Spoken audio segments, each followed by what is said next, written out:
Hey guys, it's Simon and welcome back to the Quilly crawler video log number 12.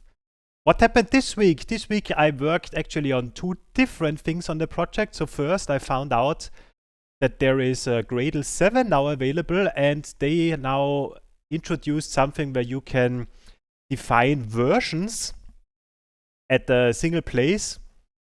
And I tried to use that, but it's not nice for some of the dependencies that you introduce. So the main part is this libs version toml file where you define then the versions.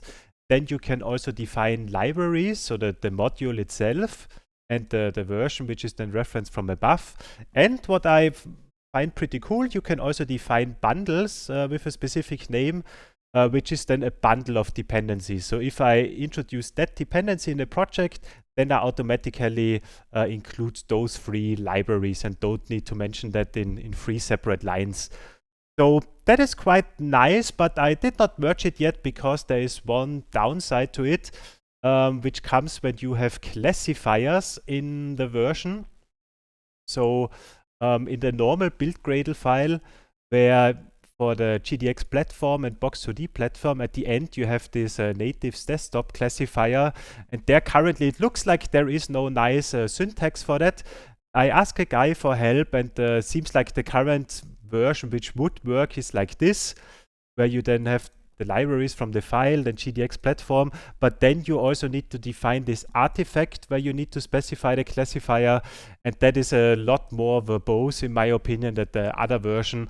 So that's why currently I keep it outside. It's nothing super big for the project, and I hope that maybe in the next version or so they have a nicer way to also implement dependencies with a classifier.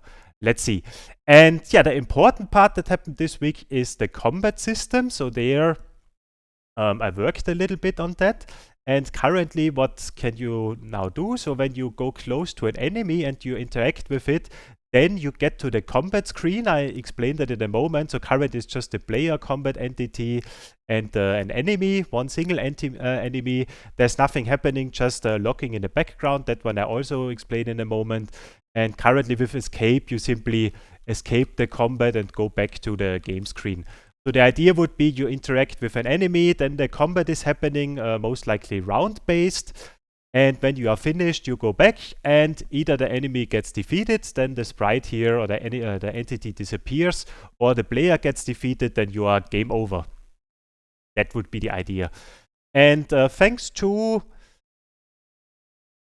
I forgot the name, not I am Sitten, Lama Sitten, I think is the name in Twitch chats. So he always joins the stream. I have no idea how he's called on YouTube. He reminded me again that there are in the GDX AI library, there are so-called behavior trees, which helps defining then an AI for the combat. Because first I thought I need I wanted to start with an ability system, like casting a firebolt and so on.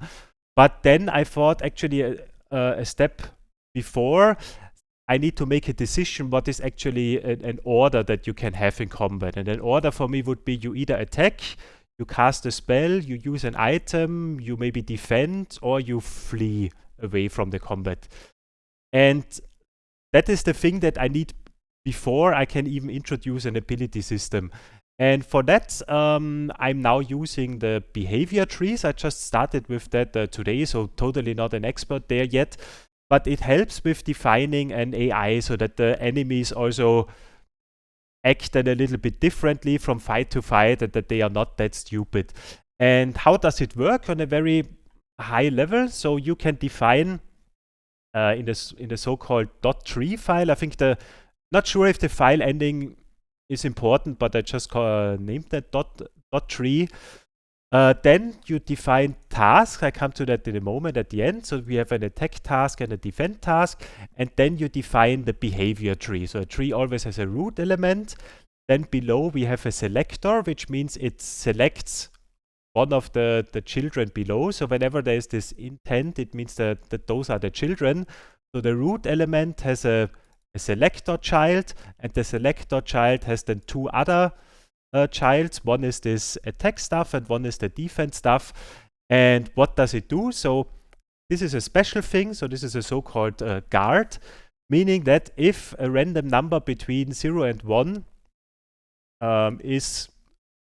it succeeds with an 80% chance, let's say, we execute then the attack task, and if that one fails, it simply selects the next task, which is defend. And there's a lot of other things that you can do. So for example, there's a random selector. So from if you would have 10 childs below, it would select a random one. And the behavior is then simply going from the top of the tree to the bottom.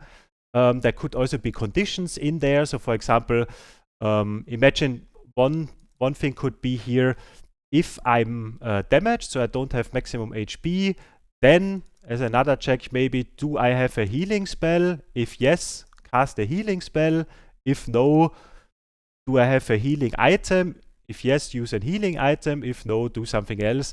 And to make it a little bit more randomly and more dynamic, let's say, you can have then things like this, so that it's not always doing the same thing when going through the tree, so that it has a little bit of a random factor in it.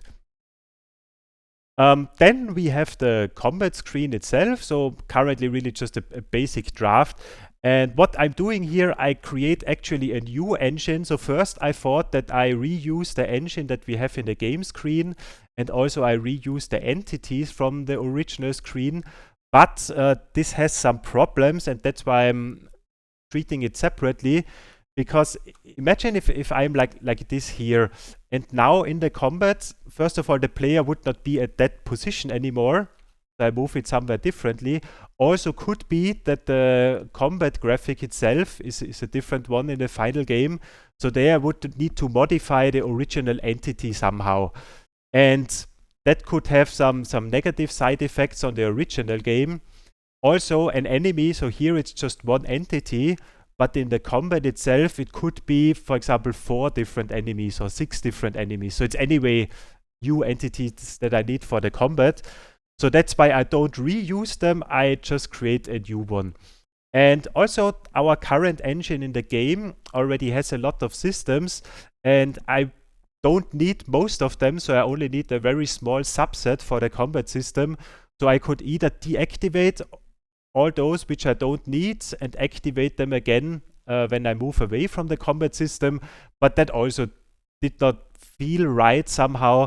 So that's why I just create here a new engine, and the combat system is then really a subsystem on itself, let's say. So it's a sandbox. It doesn't interact with anything else in the game. It's really separately, which I think makes it easier than for debugging purposes and for implementation part, so that I can be sure I don't destroy anything in the original game. And yeah, also one thing that I forgot to mention, another problem would be when I reuse the engine, is that things like these chests, for example, that we see here, those are also entities. And when I'm in the combat system, and if I would reuse everything, all the chests would also still be there and might get iterated over in some cases if I don't pay attention.